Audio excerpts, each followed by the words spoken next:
Praise the lord everyone. మరొకసారి మీ ముందుకు వచ్చి ఒక చిన్న మెసేజ్ చెప్పాలని ఆశపడుతున్నాను. దేని గురించి అంటే మత్తయి సువార్త 5వ అధ్యాయం 7వ వచనం. దేని గురించి? కనికరం గలవారు ధన్యులు, వారు కనికరం పొందుతారు. మనం కనికరం చూపించాలి. కనికరం అంటే ఏంటండి? మర్సీ. ఇతరులకి మనం కనికరం చూపించినట్టయితే దేవుడు మనకి కనికరం చూపిస్తాడంట. మనం కనికరం చూపిస్తున్నామా? ఇతరులకి మనం మర్సీ చూపిస్తున్నామా? ఎవరైనా మన దగ్గరకు వచ్చి, ఒక బెగ్గర్ కావచ్చు, లేకపోతే ఎవరైనా వచ్చి అమ్మ మాకు కొంచెం సహాయం చేయమంటే మనకు వాళ్ళకి ఏం చెప్తున్నాం? లేదు లేదు, చిల్లర లేదు, డబ్బులు లేవు, ఏం లేదు, ఇది లేదు అదని చెప్తాం కదా. కానీ మనం అలా ఉండకూడదు అంట. మనకి మనం ఎలా ఉండాలంటే ఇతరులకి సహాయం చేయాలంట. ఎంతోమంది లేని వాళ్ళు ఉంటారు, ఎంతోమంది ఈ లోకంలో చాలామంది ఉంటారు, లేని వాళ్ళు ఉంటారు. వాళ్ళందరికీ కూడా మనం ఎలా అంటే పెట్టేవారుగా ఉండాలి. వారి అందరికీ కూడా మనం కనికరం చూపించాలి. అదే కాదు, ఇంకా ఏంటంటే దేవుడు వాక్యం సెలవిస్తుందంటే we have to show mercy to the others. ఎవరైనా నీ మీద కోపడినప్పుడు నువ్వు వెళ్ళి తిరిగి మాట్లాడడం, కృపని చూపించడం, కనికరం చూపించడం, అవన్నీ కూడా మనం చేయాలంట.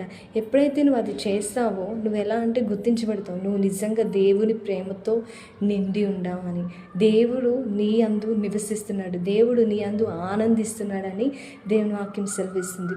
ఎలా అంటే మనం ఇతరులకి కనికరం చూపిస్తే మనం కూడా కనికరం పొందుతాం. It will come back to you. మనకి రోమన్స్ చాప్టర్ 9 వర్సెస్ 1లో, Romans chapter 9 verses 15లో ఉంటుంది కదా. For he says to the Moses, I will have mercy on whomever I will have mercy, and I will have compassion on whomever I will have compassion. నేను ఎవరైతే నాకు కృపని చూపిస్తారో వారికి నేను కృపని చూపిస్తాను. ఎవరైతే నాకు జాలిని చూపిస్తారో వాళ్ళు కూడా నేను జాలిని చూపిస్తాను అంటారు కదా.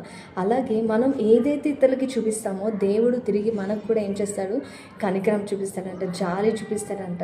బైబిల్ వాక్యంలో ఒక వాక్యం చదివిస్తుంది ఏంటంటే మత్తయి సువార్తలో కొంతమంది యేసు ప్రభువు బోధించినప్పుడు ఏమని చెప్తాడంటే ఇతరులు ఎవరైతే లేని వారికి పెడతారో, ఎవరైతే లేని వారికి ఆదరిస్తారో, బట్టలు లేని వారికి బట్టలు ఇచ్చినప్పుడు, డబ్బులు లేని వారికి డబ్బులు ఇచ్చినప్పుడు, ఎవరైతే ఆహారం లేని వారికి ఆహారం ఇచ్చినప్పుడు వారికి నువ్వు చేయట్లేదు, మీరు చేస్తుంది ఎవరికంటే నాకు చేస్తున్నారని దేవుడు అడుగుతాడంట. అదేంటి ప్రభువా, నేను వారికి నీకు చేయడం ఏంటని చెప్పేసి అడిగినప్పుడు, పరలోకం వెళ్ళినప్పుడు అడిగినప్పుడు, ఎవరైతే లేని వారికి నువ్వు సహాయం చేసావో, ఎవరైతే దీనులకి నువ్వు సహాయం చేసావో, ఎవరైతే ఆఖరిగా ఉన్న వారికి ఆహారం పెట్టావో వారిలో నేనున్నాను కాబట్టి నువ్వు నాకు పెట్టినట్టే అని చెప్పి దేవుడు సెలవిస్తున్నాడు.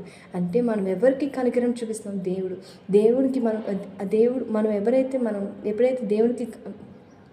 ఎప్పుడైతే ఇతరులకి కనికరం చూపిస్తామో అది ఎలా వస్తుందంటే అండి, తిరిగి దేవుడు మనకి కూడా ఏం చేస్తాడంటే కనికరం చూపిస్తాడంట.